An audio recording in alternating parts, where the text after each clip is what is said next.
Hello! Didn't see you there. Hope you're doing alright, everybody. Welcome to You Finally Home, and in this section I am going to be... Are you joking me?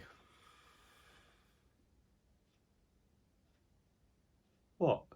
Are you seriously doing what I think you're doing? Oh no, I just wanted to... That's the thing you come up with. E-L-O. E-L-O. You can't think of a better link than that.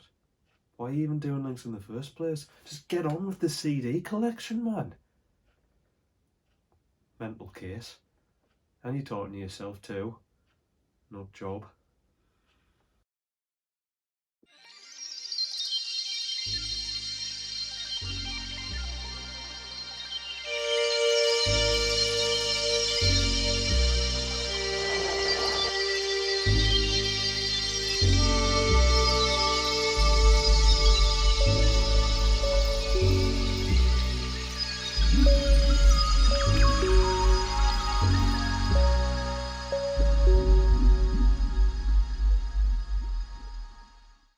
So welcome to E.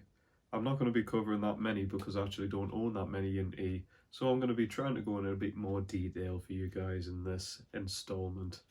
So let's get straight to it. First off, Earl Sweatshirt. Very interesting artist. He's not very prominent in terms of how much music he releases. In fact, his last album, some rap songs, took about 3 years, I think, to be released eventually. But of course he was famous for being in the Odd Future collection and obviously having associations with Tyler the Creator, who most definitely has blew up since the 2010 sort of era. So Doris got a load of fantastic songs on this. Favourites, probably War, Chums on here, Horace is great on here too, Hive is really good too. Yeah, I'd say with Earl Sweatshirt, just start with his first mixtape, just called Earl, and just work your way through and just see how he's evolved as an artist. Because eventually he ended up releasing I Don't Like Shit, I Don't Go Outside.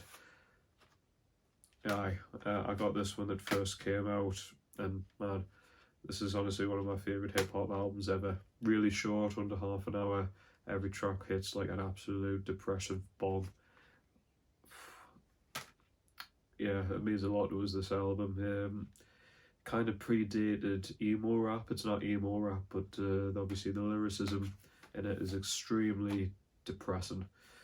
But some of the songs on it are just so bittersweet, and the way it sounds, and well, produces, I think probably all of it.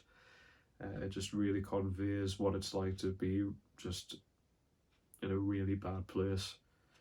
So I couldn't recommend that album higher enough.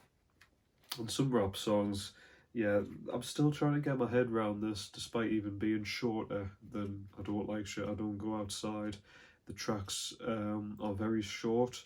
The sound of it is really lo-fi and quite confusing. There's nothing that I've heard that's really sounded like it before, so I'll probably have to sit with us a while before I can get a proper opinion of this one, but I'd still say it's worth checking out. One of those never heard anything like this before sort of records, you know. We've got Echo and the Bunnymen. Sadly only got one album by them, but great, technically indie rock band. This has The Killing Moon, their biggest hit, but this also has Thorn of Crowns, which was my favourite Echo and the Bunnymen track. This is a really solid album. They've made a lot of acclaimed albums, like Crocodile, for example, on the top of my head. There's released another 3, so I couldn't really say much else. If you like your jungle pop, check out Echo and the Bunnymen. Something totally different. This is Earth. This is the debut album by these guys. This is a 2-piece group who, on this album and mostly on other albums, but especially on this one, basically makes drone music. The songs are ridiculously long on here, if you call them tracks, I suppose, because some of them just aren't really ones that you can go, oh yeah, catchy little riff here. It's not really like that. It's sort of like a very meditative, is that a word? You can meditate to it, alright. You can meditate to it if your hair's as long as your belly button and you like the sounds of radiators and spoilers and stuff like that, you know. But yeah, once again, very ahead of its time, very influential for the subgenre that it covers on it. When was it made? Like the mid-90s? Oh, shut up, 1992? Wow. Also want to quickly talk about Elbe, indie rock, British, fantastic band, and aren't really known elsewhere apart from here in Old Blighty, which is such a shame because Guy Garvey, one of the best vocalists going on at the moment, and just the group in general are fantastic. I'll make it a promise when they release a new album, I'll review it, just so maybe new people can discover them. I mean, I'm acting like they're not known. They get to #1 pretty much all the time over here. Anyways, yeah. So first, this is the second album, Cast of Thousands. I never really got into it too much, but there are a lot of great tracks on here, like Rip Cage and Not a Job and Buttons and Zips. I always like Crawling with Idiot. Grace Under Pressure is a weird track. Listen to the end of that and I'm like, what? But Leaders of the Free World, far better in my opinion. Forget Myself, such a catchy track. Mexican Standoffs on here, the Ever There, My Very Best. Piggy Bug is a good track. The title track as well is really catchy too. So a really good album. And The Seldom Seen Kid. This album is probably the one that I've heard the most, and I don't mean out of the Elbe discography, I mean the most listened to album just in general for me. I've had it in my car, and my parents' car, and other people's cars since it came out in 2008 for a long time. So luckily it's an album that I like, that I've been listening to for so much, but it's just one of my favourite albums ever. If you like indie rock, chamber pop music, you can't go much wrong with this album. It's brilliant. Every track I really like. To Love, to one of my favourites ever. But if I was to pick one particular track for you guys to check out and you've never tried this album, I always go with the track Some Riot. But you may know a few tracks on here. This album's got A Grounds for Divorce and One Day Like This. Those two tracks are really big, but if you've already heard those two tracks, try Some Riot. Build a Rocket Boys, another great album by them. Loads of brilliant tracks on here. Lippy Kids, With Love's Lovely. Jesus a Rochdale Girl, that's a really nice track. But my favourite is the last track on here, Dear Friends. There's a tearjerker for you guys. And the takeoff and landing of everything, I never got into this album too much either. It's a bit too lethargic, not really much standing out to me too much, but there are some great tracks still on here. Three favourites probably is Charge, Flyboy Blue, Lynette, and My Sad Captains. And apart from that, you know, there's still a few albums that I haven't really tried by them. The debut album and the latest album as well, I need to give more listens. But Elbe, brilliant band. Talking a bit more about indie rock, we've got Eels here. We've got two albums by them. So we've got Electroshock Blues, which again a bit like Earl Sweatshirt in terms of its sound, is quite a depressed, melancholic album, but a really solid record. This is a really long one, so Blinking Lights and Other Revelations. Yeah, this is a huge record. It's a lot to sink your teeth into with this one, but worth a listen. Speaking of sinking your teeth into stuff, how do you pronounce these guys again? Einstraßen Nobotten. This is a German industrial group who were more prominent in the 1980s. This is a very nuts record. Imagine Kraftwerk if they were pissed off that none of the keyboards were working and they still decided to record an album. That's what you get here. It's pretty abrasive, pretty scary, but for when this was made, which was like I think the mid-1980s, very ahead of its time, and you can kind of hear some sort of influences that might go into artists such as Fear Factory a bit later on. So got that kind of angry, pissed off sound. But yeah, still worth a listen. You will listen to the album. You will listen to the album. You will. Is this racist? Da. Alright. Oh, hell yeah. Electric Wizard. Dope Throne. Killer album. Oh. Speaking of killing, I think I've just killed me CD there and I just opened that up. Anyways, this is stoner metal. Yeah, this is extremely heavy to the point where it kind of hurts your ears in some ways as well because of just the way the guitars sound. But I love this album at the same time. Yeah, again, just kind of have to be in the right mood for it. If you know what I'm saying. No. But yeah, a lot of fantastic tracks on here. Listen to the track We Hate You. That's the one I'd suggest you guys go for, never mind the cool name of the song, but also because I think it's got a riff that'll really stand out to you as soon as you try it out. I need to get more Electric Wizard. Now, LP, been talking about him a bit before when I was talking about, you know, a Cannibal Ox and stuff in Part C. But this is a couple albums in his solo discography. So I've got Fantastic Damage, which I believe is his first record, and I'll Sleep When You're Dead as well, which is a much more later one. I think 2012 this came out. But yeah, LP, man, legendary producer and rapper. I'm really looking forward to Run the Jewels 4 when that comes out eventually, which is hopefully soon. What have I got here? Emperor. Alright, this was the first ever black metal record that I ever got, and it's a legendary album and it's subgenre, but I've never really got into it too much, and it's not because of the vocals or anything. I think it's the synthesizers that are used. I think they're a bit too fake sounding. The later album that they made, literally the one after, I think just totally blows it out the water because it just sounds a lot more authentic in the sounds that they dabble in on here. But when I referenced Bathory before and said that they covered a song on here, the bonus track on here, Find Day to Die, is the song off that Bathory album that I own that is on here. That's really worth checking out actually. But yeah, I mean, don't just go off me by saying I don't like the record. I do like it, and definitely try it out if you're new to black metal too. So yeah, try this out. But this is, yeah, a bit different. Okay, Eminem. Let's forget about what he's like nowadays and let's just talk about how great he was back in the day. And I owned a few of his other albums, but I just didn't play them that much because they got a bit too rickety in terms of its quality. But yeah, I've got the Marshall Mathers LP, Slim Shady LP here. Do you want this to be a bit more controversial? I think the Slim Shady LP is way better than the Marshall Mathers LP. I think every track on here is really good. And I mean, yeah, obviously this has more hits technically as well, but man, the track Amityville with Bizarre, when I say it's a killer track, I don't mean it's great, I mean Bizarre kills that track. I've really got into I'm Back, and where's that song as well? Remember Me! That's a stupid song, man, come on.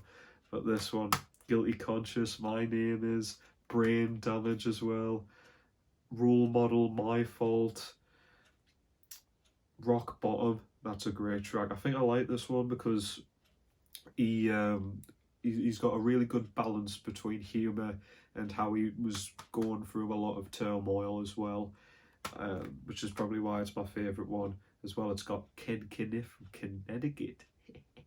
Talk a bit more about metal. This is the first album by Entombed. See that? £3. Not bad, eh? This is extremely ahead of its time in terms of the way they made death metal sound. This was done in 91, I think, and I mean that not just because of the songwriting, but the way that they made the guitar sound in here. Honestly, it still sounds pretty modern, even though it's, what, 30 years old? What? That's crazy. Yeah, no, into death metal, you know, important album to try out, as well as a few others by these guys.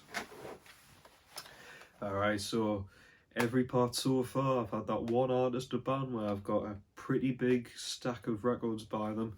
And for E, it's Brian Eno, one of my favourite artists of all time, and should be one of yours if you consider yourself a person who looks to different artists and bands who have influenced a huge amount of others, because Brian Eno is an absolute legend when it comes to that. Never mind being a legendary producer, but I think he's got a legendary discography on him as well. bit like a lot of other artists that I mentioned before, I don't obviously have everything. He's released a ridiculous amount of albums, but these are a lot of my favourites by him, and there's still quite a few that I don't own, like The Pearl, Discreet Music, No Pussyfootin'. There's an album that he'd done in the mid-2000s with David Byrne that I really want to try out too, and there's probably a few others that escapes us, but anyways, one of my favourite albums of all time. This is the debut album by Brian Eno. So this is Here Comes the Warm Jets. And if you're not used to Brian Eno and you just think of him as that ambient dude, you're going to get surprised with this, because this is basically glam rock. You might know that he used to be a member of Roxy Music, and so you can kind of hear that quite a bit in here. But guys, man, if you love your glam rock, you're doing yourself a disservice not listening to this. Some of my favourite ever tracks are on here. The first track, the song Here Comes the Warm Jets. Oh my god, I can't describe what that song's like for me. That's one of my favourites ever as well. Black Frank, Baby's on Fire, Driving Me Backwards. Yep, one of my favourites ever. Still glam rock. This is his second album, Taking Tiger Mountain. Yeah, this is still really good as well. Again, if you're a fan of the debut, this is still worth a listen. A lot of great tracks on here. Third Uncle's on here. The Great Pretender's on here. The first track's really good. Again, the title track, worth a listen. Yeah. Another Green World. This isn't actually one of my favourite Eno records. Most people would go for this as a choice, but I mean, I'm not saying that there isn't a lot of great tracks on here. The first track, Sky Source, St. Elmo's Fire, The Big Ship, the title track, Little Fishes, Like Golden Hours, the last track, Spirits Drifting. But I don't know, it might be a thing where eventually one day I'll really warm up to it, and I'm not saying I don't like it, but not my favourite one by him. This is, again, one of my favourite albums of all time, Before and After Science, which balances experimental rock, glam rock, funk with his ambient music too. And I don't know, it's a toss-up between this one and the debut as my favourite by him. Backwater, King's Lead Hat, and By This River. Wow. Those three tracks I've just mentioned there, you've got to try them out, but especially By This River. Just minimalism, but shows you sometimes simple is good. Alright, I'm not like an expert when it comes to talking about music, so forgive me if I'm not able to talk so brilliantly about ambient music. But music for airports, I've always wanted to listen to it in an airport to really get what Brian Eno wanted us to make us feel like. One day, get a pair of nice headphones, I'll be in an airport and I'll listen and go, I'm doing what I'm told, Eno, I'm doing what I'm told. I'm sure you look down on us and go, well done, my son. Apollo, so obviously a bit more space ambient. Yep, and this is Ambient 4. This is more dark ambient, a bit more sort of scary sounding, a bit more ominous sounding. And if you want to go for peaceful ambient, then Thursday Afternoon, which is literally just 1 hour track. One day, Thursday afternoon, I'll put it on and you'll go, well done again. Oh, and also, if you're a fan of Talking Heads, then speaking of David Byrne, you've got to try out this album too. This is, what's it called again? My Life in the Bush of Ghosts, which is technically mostly an instrumental album. You can kind of hear where the album Remaining Light by Talking Heads got its sound with the use of Afrobeat and being just generally influenced by Caribbean and music from Africa. But the fact that it samples so much and is mostly an instrumental album, which is quite interesting too. But hey man, made in 1979, talk about ahead of its time.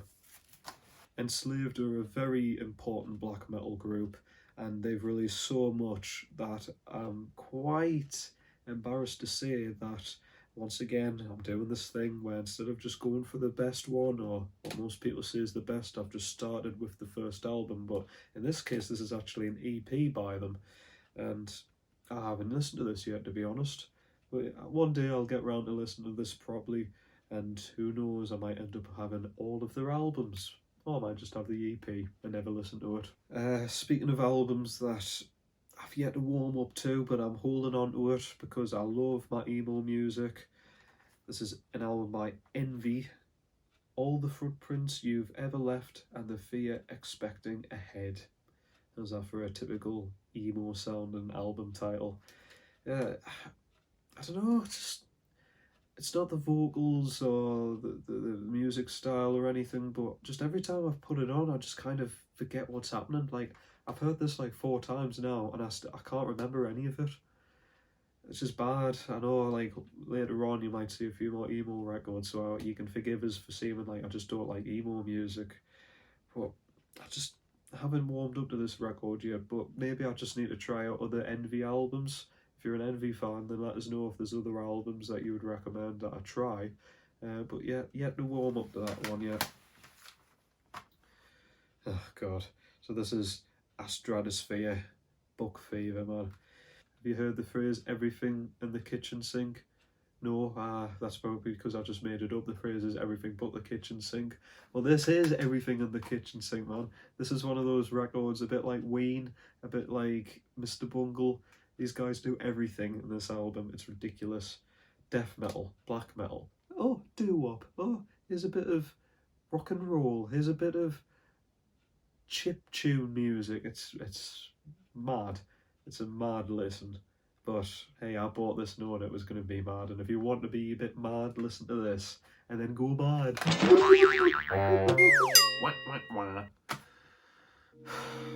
hell, what a stupid shithead. What an idiot. Christ, what am I doing with my life? Anyways, the last album I'm going to be showing is Explosions in the Sky. Yeah, so this is a post-rock group, instrumental, but this is very life-affirming and positive music. What's the album called again? The Earth Isn't a Cold, Dead Place. Envy would have said it is, but these guys aren't. So this is beautiful music. First Breath After Coma as well. It's just, I don't know, you just put it on and I just feel better. It's just something where you feel like when you watch a movie and you see that character who's just feeling good about themselves and they're going on and they're finding out what their life's really about. Christ, what am I doing with my life? This is sort of the soundtrack to it. And that's it, everybody. Thanks very much for watching. Hope you take care of yourselves, and I'll join you next time when I'm in part F.